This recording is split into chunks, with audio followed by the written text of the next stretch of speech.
is the co-founder of the Moment Group, the homegrown restaurant company behind brands such as Manam, Uma, 8 Cuts, Bo Cookies, and Michelin-recognized Hayop in Singapore.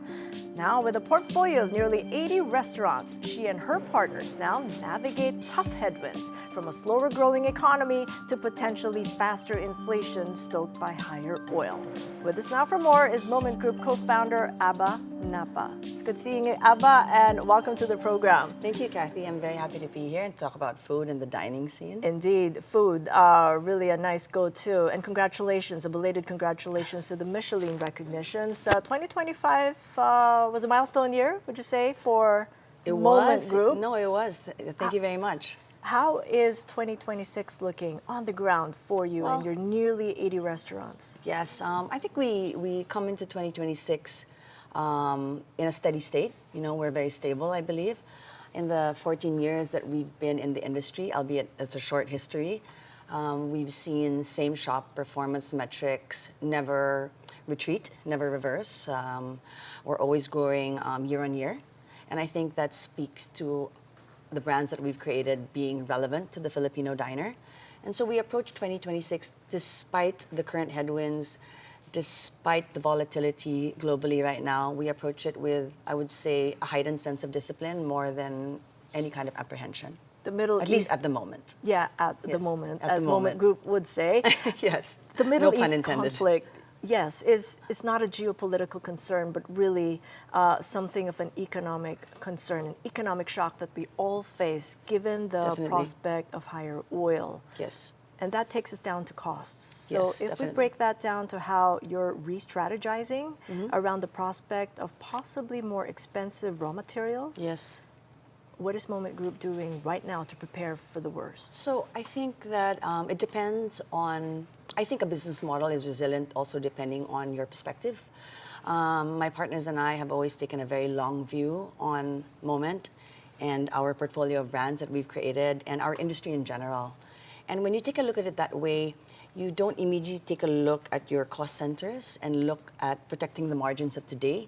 You also take a look at basically investing those short-term margins for your long-term interests. So at the moment, we're holding steady.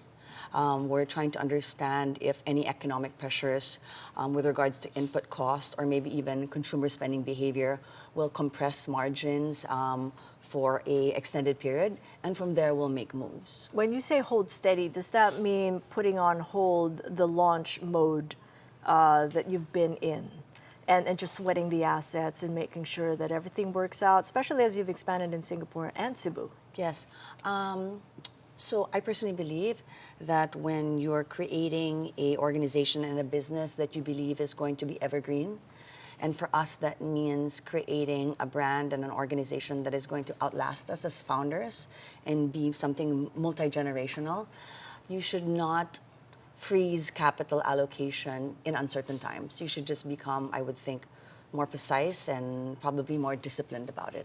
And precise and discipline would come in the form of pricing, as diners presumably might want to hold back or might trade down given the prospect of higher oil. Everything's going to just be more expensive, and food may be discretionary or maybe even premium food. Yes. How are you now strategizing with your co-founders, your two other co-founders? Yeah. What are the discussions like on the table, and how is it going to change as we see prices go up? So I have a unique perspective on dining and food and F&B. I believe, and we believe, my partners and I, Eliza and John, believe that in happy times or sad times or tough times, the diner, the consumer, still actively seeks out pleasure. And I think that's a hard lesson we learned during the pandemic. And I believe that dining and F&B, hospitality, it sits at this really nice intersection between pleasurable and still financially rational during uncertain times. And I think that if you have created relevant brands that can deliver a compelling value proposition, even though diners are being more discerning about when they spend, when they indeed choose to spend deliberately, you will still be on top of their minds. Are you going to raise prices at some point?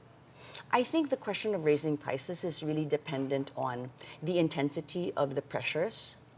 that are coming our way, whether that would be pressures on the top line with consumer spending behavior changing or input costs changing. And also it depends on the length that those pressures are going to extend and impact us. But I personally believe that what's really important is that at certain points in time, especially in certain times, you need to protect your long-term interests, and sometimes investing your short-term margins by not just protecting your not protecting your margins, but protecting the trust and relationship with your consumers is more important. So as of today, we are not looking at increasing prices because of external pressures.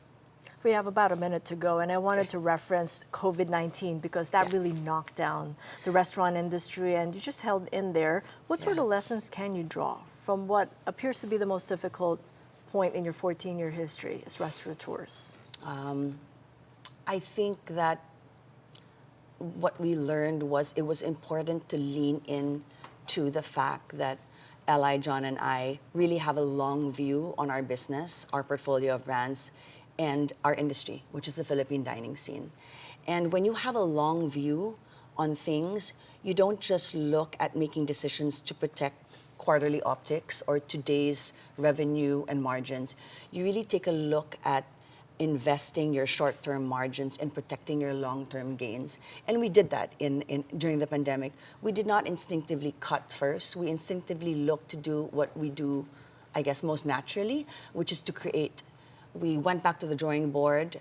We understood where consumer behavior was shifting, and we tried to create products and brands and services that met those evolving needs and wants. And I think we came out of that much stronger. And I think that's the philosophy we'll take into any other situation that may come our way in the future. All right, so at the moment, you're holding the line there. Thank you so much, and all Thank the you so best much. this year for 2026. Thank you for having me. You're most welcome. Abba Napa of the Moment Group.